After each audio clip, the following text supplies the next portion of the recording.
Assalamualaikum warahmatullahi wabarakatuh. Selamat datang di channel Bantu Belajar Matematika dan Fisika. Untuk teman-teman yang ingin belajar matematika dan fisika, insya Allah channel kami bisa membantu di sini.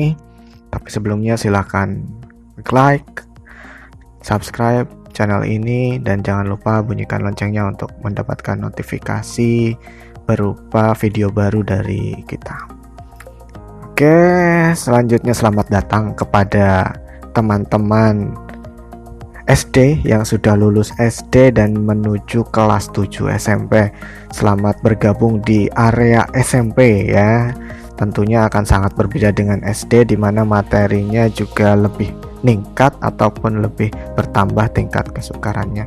Tetapi jangan takut, insya Allah dengan pelajaran IPA di SMP, karena fisika dan biologinya terintegrasi menjadi IPA, jangan takut belajar IPA ya, insya Allah tidak akan susah. Maka dari itu belajarlah di channel kami. Oke, materi pertama untuk IPA kelas 7 SMP adalah tentang objek IPA dan pengamatannya. Jadi kita dituntut untuk melakukan pengamatan ya di dalam materi ataupun mata pelajaran IPA ini. Oke, kita lanjut. Nah, pada materi ini kita akan belajar apa saja sih? Nah, di sini ada peta konsepnya. Yang pertama kita belajar metode ilmiah.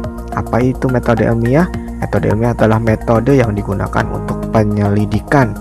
Ya, nanti ada apa saja di dalam metode ilmiah kita akan lihat. Selanjutnya kita akan membahas tentang pengukuran, besaran, dan satuan seperti itu. Oke, kita langsung ke yang pertama. Amati gambar di bawah ini. Nah, ini adalah materi tentang penyelidikan IPA.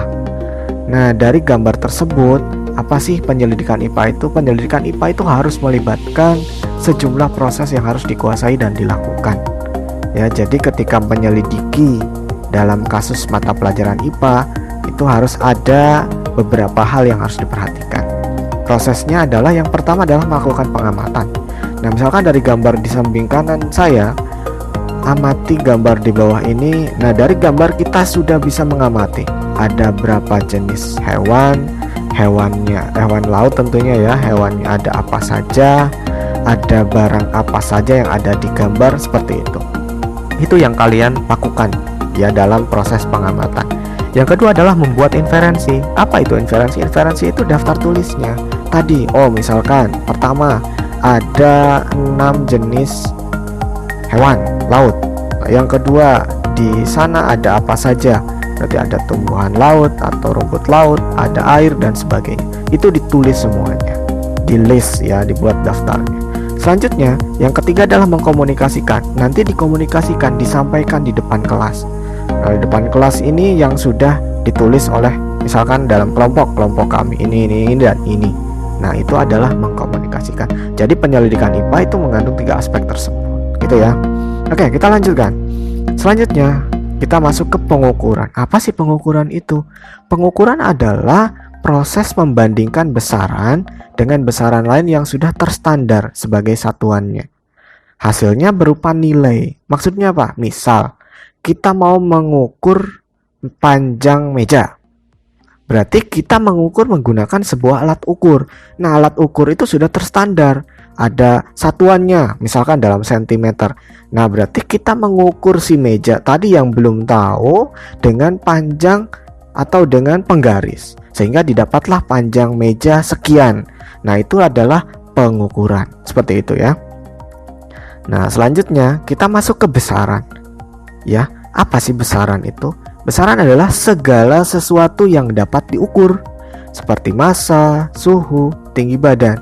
Jadi yang bisa diukur dengan alat ukur itu adalah besaran.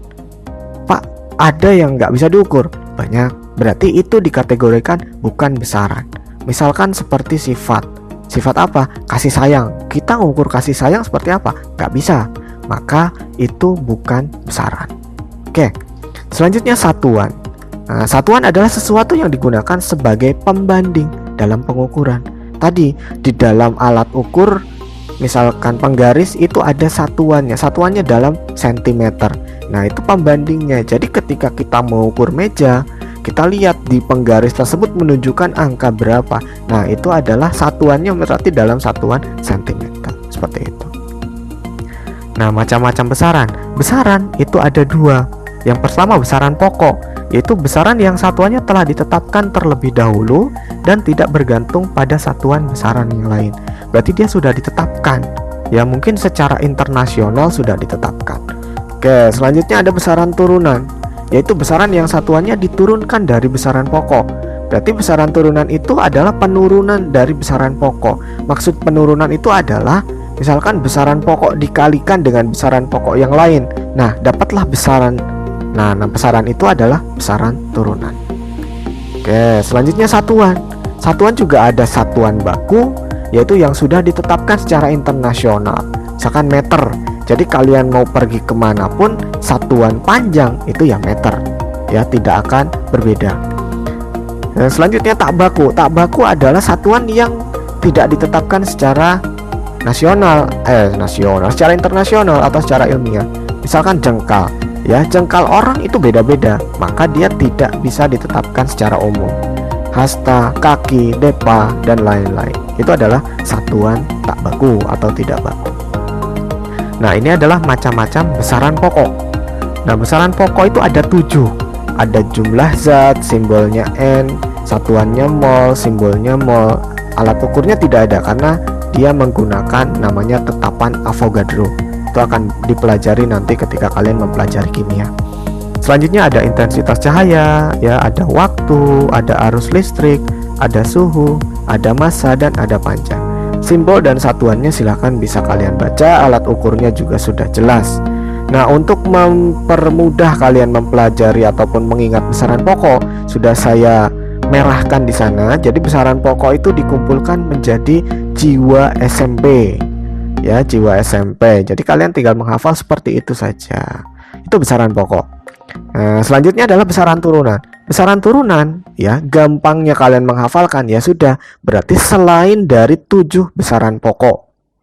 Oke, misal ada luas, simbolnya L besar, satuannya meter kuadrat, diturunkan dari mana? Panjang. Kenapa panjang? Karena luas itu kan, kalau kita berbicara luas persegi, berarti sisi kali sisi. Sisi itu kategori besarannya adalah panjang, berarti panjang kuadrat. Nah, itu luas. Volume hampir sama, karena dia tinggal panjang atau 3 kali, maka satuannya meter kubik.